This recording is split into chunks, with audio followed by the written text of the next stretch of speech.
দেশের উত্তর পূর্বে বিনিয়োগ প্রসারে আয়োজিত টাস্ক ফোর্সের বৈঠকে বৃহস্পতিবার উপস্থিত ছিলেন মুখ্যমন্ত্রী ডাক্তার মানিক সাহা।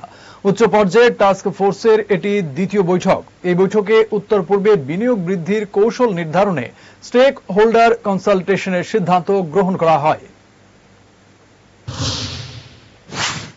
উত্তর পূর্বাঞ্চলে বিনিয়োগের সম্ভাবনা ও সুযোগ সম্প্রসারণে উচ্চ পর্যায়ের টাস্ক ফোর্স গঠন করেছিল নর্থ ইস্টার্ন কাউন্সিল।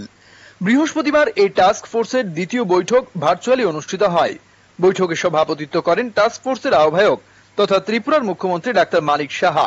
উপস্থিত ছিলেন ভারতের উত্তর পূর্বাঞ্চল উন্নয়ন মন্ত্রকের মন্ত্রী জ্যোতিরাদিত্য সিন্ধিয়া ও ঊর্ধ্বতন প্রশাসনিক আধিকারিকরা।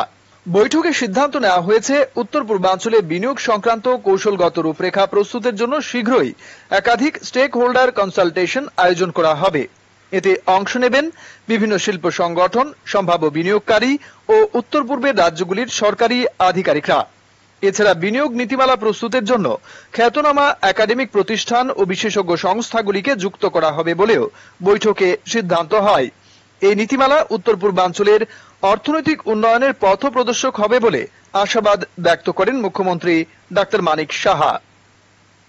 Bureau report, headlines, Tripura national.